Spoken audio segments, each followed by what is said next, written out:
Rolls the pass into Kobe Mainu. Mainu to Casemiro. Casemiro going to find Cunha. Cunha's effort! Back of the net! Oh, it's absolutely brilliant. And the surfing Brazilian is back again. That's an amazing finish, but an unbelievable finish. I don't think I gave it the credit that it deserved.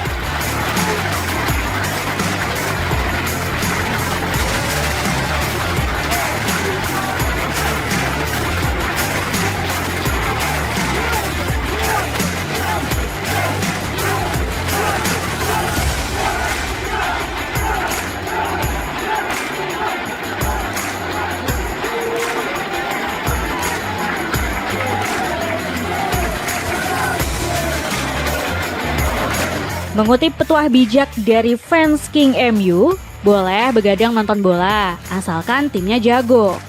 Kemarin malam kita semua kembali disuguhkan pesona mematikan dari Manchester United.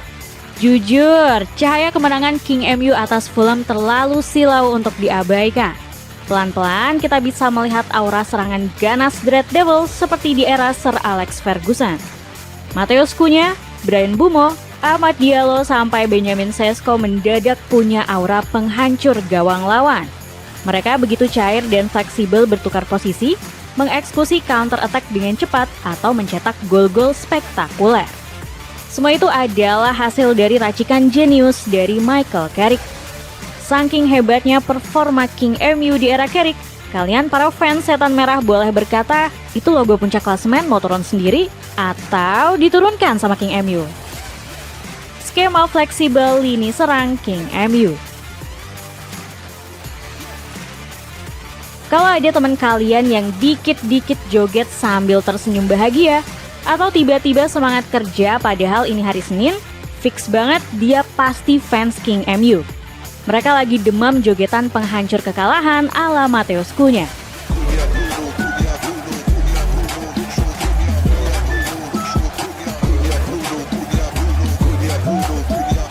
Pemain asal Brazil ini mungkin harus diangkat menjadi duta joget Kabupaten Manchester. Pasalnya, virus tarian penghancur kekalahan yang dibuatnya benar-benar menular ke banyak orang. That is top draw from the Brazilian. An absolute worldie.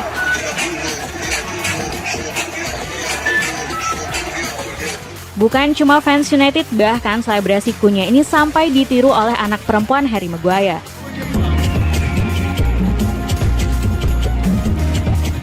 Nah, bukan cuma fansnya yang lagi berdansa ria, performa lini serang King MU juga terus menggoyang gawang lawan. Dalam 3 laga terakhir, Manchester United sudah memasukkan total 8 gol. 2 gol melawan Manchester City, 3 gol kontra Arsenal, dan 3 gol lagi saat mengalahkan Fulham. Dari 8 gol tersebut, hanya Patrick Dorgu dan Casemiro yang posisinya bukan penyerang. Sisanya gol King MU diborong habis oleh para penyerang mereka. Matheus Cunha, Bryan Mbeumo, dan Benjamin Sesko bergantian menjadi tulang punggung serangan United. Semua fans United pasti setuju kalau performa ganas lini serang ini karena tangan dingin Michael Carrick. Pelatih interim The Red Devils ini berhasil menemukan racikan terbaik di sektor penyerangan.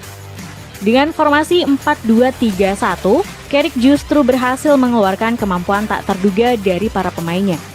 Kita ambil contoh Mbeumo yang selalu menjadi ujung tombak serangan di era Carrick. Mbeumo yang biasanya diplot sebagai pemain nomor 10 kanan di era Ruben Amorim, ternyata juga sangat berbahaya saat dipasang sebagai penyerang tengah. Di skema Carrick, pemain asal Prancis ini mendapat tugas untuk menjadi tombak counter attack. Kita bisa melihat insting mematikan Mbeumo saat mendapatkan momen serangan balik di laga kontra Manchester City. Mbeumo yang memulai serangan balik setelah set-piece The Citizens gagal, juga menjadi finisher yang merobek jala gawang Gianluigi Donnarumma.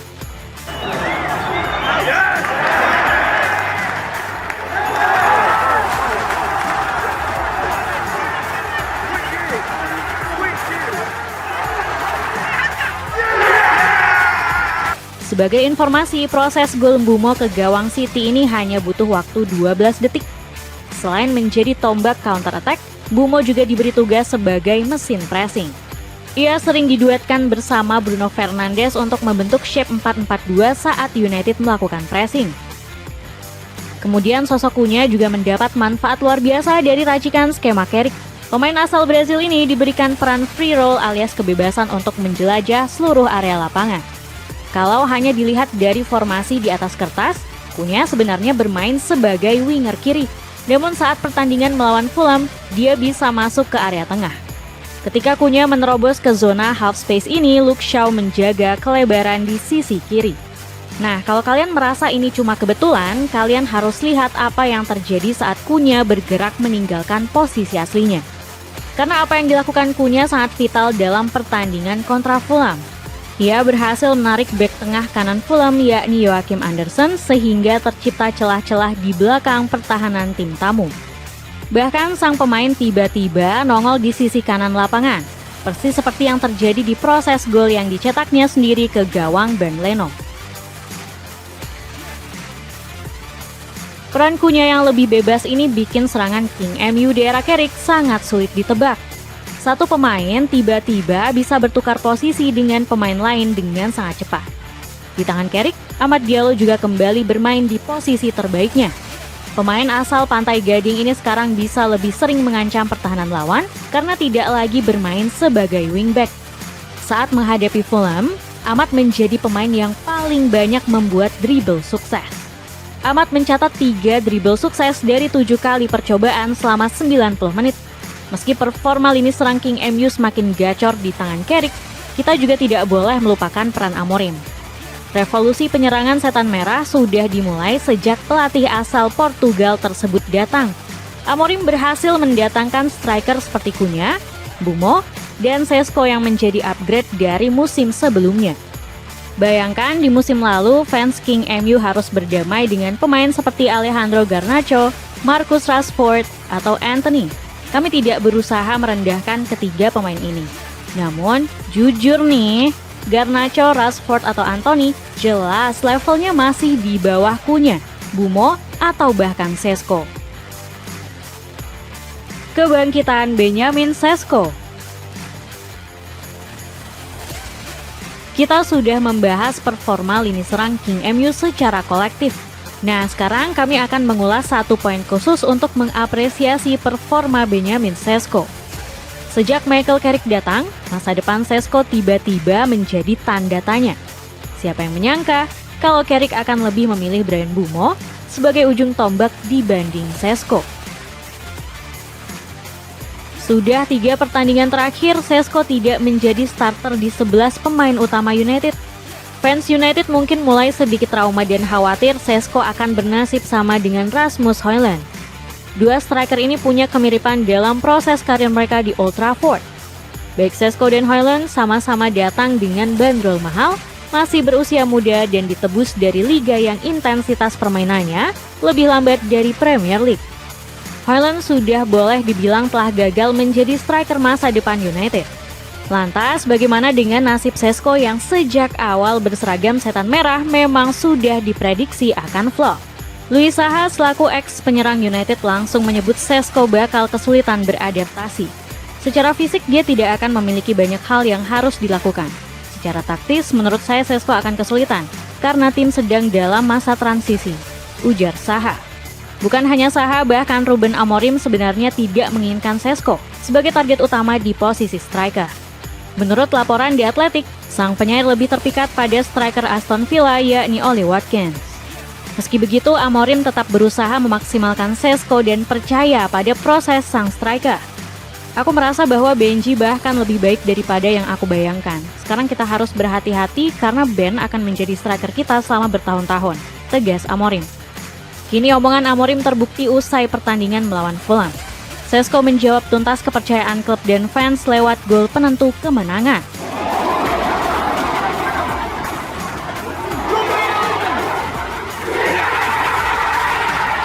Bagi fans United, gol Sesko ke gawang Fulham ini seperti deja vu. Kalian pasti merasa kalau gol Sesko mirip dengan momen epik Federico Makeda saat menjebol gawang Aston Villa pada laga Premier League musim 2008-2009. Oh my word! Instant United hero! What a goal! Striker asal Italia tersebut menyegel kemenangan setan merah dengan skor 3-2 usai sempat tertinggal 1-2 dari Aston Villa. Di proses gol itu, Makeda juga menghantam bola tanpa melihat ke arah gawang. sama seperti yang dilakukan oleh Šeško di pertandingan kontra Fulham. Setelah laga, striker yang akrab disapa Benji ini berbicara ke awak media dengan senyum berseri-seri. Ia dengan senang hati menceritakan kunci kemenangan King MU atas Fulham. Tingkat kerja keras kami pasti berbeda. Semua orang sangat fokus dan menutupi ruang mereka masing-masing. Pada akhirnya itulah yang paling penting, tutur Šeško. Jika melihat reaksi rekan-rekannya, Šeško berkata dengan jujur, semua pemain United bahkan yang berada di bangku cadangan merayakan hasil kerja keras tim lewat gol ketiga tersebut. Coba lihat bagaimana respon Joshua Zirkzee yang begitu bahagia melihat Šeško mencetak gol. Padahal Zirkzee musim ini lebih sering menjadi penghangat bangku cadangan ketimbang starter. Kini Šeško memberikan fans MU secerca harapan. Pendukung King MU boleh berharap mereka akan kembali punya striker tajam yang bisa diandalkan. Di era kejayaannya, King MU punya deretan penyerang mematikan, mulai dari Andy Cole, Dwight York, Ruud van Nistelrooy, Wayne Rooney, Dimitar Berbatov, sampai Robin van Persie. Sepatu running Lido ini lagi diskon jadi 90 ribuan aja. Cek linknya di bawah ini. Seberapa layak Michael Carrick dipermanenkan? Hasil 3 kemenangan beruntun sudah didapat Michael Carrick dan King MU. Posisi 4 besar juga masih aman sentosa dijaga oleh penguasa kota Manchester ini. Lantas, dengan performa segacor ini, apakah sudah waktunya berbicara tentang kontrak permanen untuk Carrick? Kami tahu kalian semua pasti akan saling berdebat tentang topik ini. Sebagian fans King MU merasa Carrick sudah pantas diberikan kontrak permanen, meski baru memimpin tim dalam 3 pertandingan. Alasannya karena setan merah seperti dibangkitkan dari kubur oleh Carrick. Permainan King MU yang penuh ketidakpastian, inkonsistensi, dan terkadang membosankan di era Ruben Amorim tiba-tiba disulap dalam waktu singkat. Sekarang makin banyak fans United yang merasa skema racikan Carrick sangat mirip dengan Sir Alex Ferguson. Namun di sisi lain, ada sebagian pendukung The Red Devils yang masih ragu-ragu. Carrick baru seumur jagung menangani King MU. Meski berhasil mengalahkan Manchester City dan Arsenal, lalu sekarang Fulham, mereka masih nggak mau terlena oleh hasil instan yang manis ini. Selain itu, fans United dulu sudah pernah merasakan patah hati saat Ole Gunnar Solskjaer diangkat menjadi pelatih permanen. Bukannya lebih gacor saat masih menjadi pelatih interim, performa King MU malah merosot tajam. Solskjaer gagal total mempersembahkan 1 trofi untuk setan merah. Ujung-ujungnya mantan anak asuh Sir Alex Ferguson ini dipecat secara menyakitkan. Rupanya perdebatan soal kepantasan Carrick diangkat menjadi karyawan full-time dan bukan cuma berhenti sebagai karyawan magang, juga terjadi di kalangan pandit dan legenda klub. Asli yang mulai memberikan dukungan agar pihak klub mempercayai Carrick lebih jauh. Ia merasa Carrick punya aura tenang dan penuh wibawa yang membuatnya cocok melatih King MU lebih dari akhir musim nanti. Jika Carrick bisa membawa tim ini lolos ke Liga Champions musim depan, mengapa tidak mempertimbangkannya untuk menjadi pelatih permanen? Dia punya aura yang kuat dan mengerti kultur klub. Selain itu, taktik Carrick juga terbukti bisa bersaing di level elit, tegas Yang. Lain asli Yang, lain pula dengan Gary Neville. Pandit Sky Sports ini menilai Carrick belum siap dengan tekanan dan tuntutan besar di klub seperti King MU. Saya pikir tepat jika Carrick tetap menjabat hingga akhir musim dan menyerahkan tongkat estafet kepada Thomas Tuchel atau Carlo Ancelotti, seseorang yang berstatus sebagai pelatih top dunia, tegas Neville. Celana running pria dari Camp ini lagi diskon besar-besaran. Cek link di bawah ini. Dengan berhasil merevolusi lini serang King MU menjadi lebih ganas, apakah Michael Carrick sudah pantas dipermanenkan?